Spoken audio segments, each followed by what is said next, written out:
Physical ఆరోగ్యం అనండి, ఆధ్యాత్మిక ఆరోగ్యం అనండి, లేదా ఆధ్యాత్మిక రెండు ఒకటేనండి. ఆధ్యాత్మిక ఆరోగ్యమే ఫిజికల్ ఆరోగ్యం. ఓకే, మనం ఇప్పుడు ఇదంతా మాట్లాడేది మన కాన్షియస్ లెవెల్ నుంచి. ఓకే, కాన్షియస్ లో ఏం జరగాలనే దాని గురించి. కాన్షియస్ ఈజ్ లైక్ మాట్లాడడానికి అబ్స్ట్రాక్ట్. అంటే ఒక చిన్న ఉదాహరణ, మనం ఒక ఇల్లు కట్టాలనుకున్నాం అనుకోండి, ఇల్లు ఆల్రెడీ ఇక్కడ ఉంటుంది. అవును, ఆలోచన, ఒక ఆలోచన ఉంటుంది. ఐడియాని ఐడల్ గా మనం తేగలుగుతాం త్రూ ద బాడీ, అప్పుడు అది ఐడియల్ అవుతుంది ఆదర్శవంతం అవుతుంది కదండి. అంటే ఒక ఐడియాని ఐడల్ ద్వారా, అంటే శరీరం ద్వారా ఐడియల్ గా మార్చే ప్రక్రియకి మనం కాన్షియస్ మైండ్ నుంచి వర్క్ చేస్తున్నాం. ఇప్పుడు ఈ శరీరం సిద్ధం చేయడం ఎలా ఉంటుందో ఇంకా 3 రకాలు ఉంటాయండి ఇక్కడ. అలా నీ మనసును సిద్ధం చేయడం. ఈ మనసు కూడా ఆలోచనలు ఎలాంటివి రావాలి, ఎమోషన్స్ అని తప్పు కావండి, అవి లేకపోతే చాలా ప్రమాదం. మనిషికే ఉంటాయి కదా ఎమోషన్స్. సో ఆ ఎమోషన్స్ అని ఏవైతే మనం అంటున్నామో అవి వేటితో కనెక్ట్ అయ్యి ఉన్నాయి అంటే, మనకి అది స్పిరిట్ తో కనెక్ట్ అయ్యిందా, శరీరంతో కనెక్ట్ అయ్యిందా? శరీరం అంటే పంచేంద్రియాలు మళ్ళీ. సో ఈ అట్రాక్షన్స్ తో కనెక్ట్ అయి ఉంటుందా, లేకపోతే దానికి ఆధీనంలో ఉంటుందా, అది కూడా ఇంకొక టైప్ ఆఫ్ స్టడీ.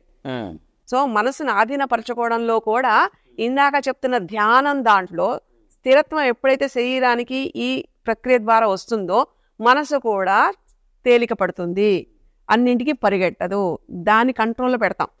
అంతే కదండి. ఒక అగ్ని ఇప్పుడు ఏదైనా ఇనుము వంచాలనుకోండి, పెడితేనే అది వంగుతుంది, ఆ మంటతోనే వంగుతుంది. అలాగా మనసుకు చెయ్యాలి. Iron when it is hot అన్నట్టుగా అది వేడి చేసిన తర్వాత అది శరీరాన్ని కానీ మనసుని కానీ మెదడుని కానీ పోని దాని ముందు సిద్ధపరిచి అక్కడ నుంచి సాధ్యపరచు. అలాంటి అగ్ని మనలో ఉందంటే నమ్ముతారా? అవును, అవును. ఇట్స్ నథింగ్ బట్ లైక్ మనకి HCl ఉంటుందండి లోపల మండిపోయేలాగా, అంటే ఏదైనా పెట్టిన చిల్లులు పడిపోతుంది, ఏదైనా మెటల్ షీట్ పెడితే. ఇలాంటి పదాలు చెప్తారు కదండి. అలాంటి HCl ఉన్న ఈ పేగులు దానికి కూడా తట్టుకొని ఉంటున్నాయి అంటే ఎంత అద్భుతంగా ఉంటుందండి. మనం మాట్లాడుతున్నప్పుడే పళ్ళ కింద నాలిక పడకుండా భయంగా తిప్పుకుంటూ స్వరాన్ని పెంచే దాని యొక్క గొప్పతనం ఎలా ఉంటుందండి. ఇలాంటిది ఇంత జరుగుతున్నప్పుడు మనసుని ఎలా ఆధీనంలోకి తీసుకోవాలన్నది సింపుల్ ట్రైనింగ్. దాన్ని రోజు అభ్యాసంగా పెట్టుకుంటే 2 సింక్ అవుతాయి. Then enters the spirit. ఈ 3 ఎప్పుడైతే ఒక లైన్ లో ఉంటాయో దట్ ఈస్ అలైన్మెంట్. అప్పుడు మనకి శక్తిపాతం జరుగుతుంది పైనుంచి. ఆ శక్తిపాతం ద్వారా ఈ కుండలి శక్తి లేవడం మొదలు పెడుతుంది. కుండలి శక్తి లేవడం అంటే ఒక మొగ్గ, ఒక బడ్. సూర్యరశ్మి పడగానే ఎలా అయితే కమలం ఎలా అయితే విచ్చుకోవడానికి రెడీ అవుతుందో, ఇన్ దాట్ వే నీ శరీరం, నీ బాడీ, మైండ్, స్పిరిట్ కనుక ఎలైన్ అవ్వగలిగితే నీ ఊపిరి ద్వారా పైనుంచి వచ్చే ఈ యూనివర్స్ ఫోర్స్ నుంచి life energy gets activated. In a way life energy is nothing but your kundali shakti. అంటే చాలా మంది లైఫ్ ఎనర్జీ అంటే ప్రాణం నిలబడ్డానికి కదా అనుకుంటారు. ప్రాణాన్ని నిలబెట్టి నేను సవ్యంగా నడిపించేది కుండలి శక్తి. అంటే మన గురు పరంపరలో చూసుకున్నాం అనుకోండి, గురువు ఎలా అయితే ఉంటాడో, అంటే ఒక దేవుడిని ధ్యానం చేయాలన్నా లేకపోతే ఇది సిస్టమ్ అని ఎలా అయితే ఉంటుందో అలా కుండలి శక్తి రీచ్ అవ్వడం అనే ఒక ప్రక్రియ పెడితే అక్కడి నుంచి it will take care. So కుండలి శక్తి తెలియకుండా మనకి ఒక ఎడ్యుకేషన్, ఎటర్నల్ ఎడ్యుకేషన్ కి తీసుకెళ్తుంది. ఈ ఎటర్నల్ ఎడ్యుకేషన్ తీసుకెళ్ళాలి అంటే ఊపిరి సరిపోవండి, దీనికి లైఫ్ ప్రాణిక్ ఎనర్జీ కావాలి. వైటల్ ఎనర్జీ అంటాం, సటిల్ ఎనర్జీ అంటాం. That is there in the body. దాన్ని తట్టి లేపే ప్రయత్నం చేస్తే మనకి సూచనలు ఎలా కనిపిస్తాయి, అది లేచిందా లేదా అనడానికి. ఇది చాలా బాగుంటుందండి. సడన్ గా గూస్ బంప్స్ వస్తాయి, ఇది వింటేనే గూస్ బంప్స్ వస్తాయి.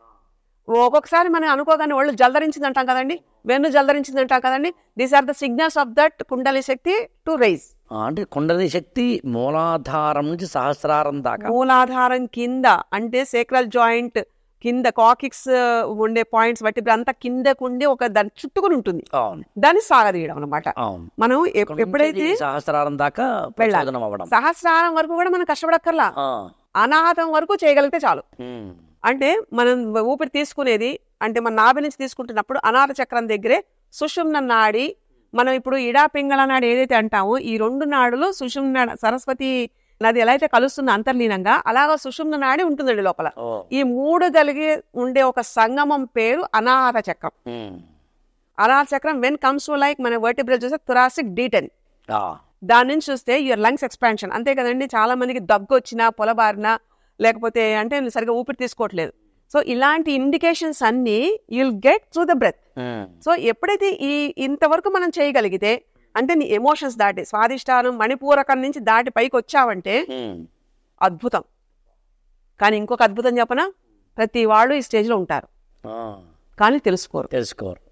ఎప్పుడుంటారు? ఆహ్లాదంగా ఉంటున్నప్పుడు. ఎక్కడైతే ప్రేమతత్వం ఉంటుందో, ఎక్కడైతే ఒక కృతజ్ఞతాభావం ఉంటుందో, అది ఈక్వల్ టు యువర్ సంగమం.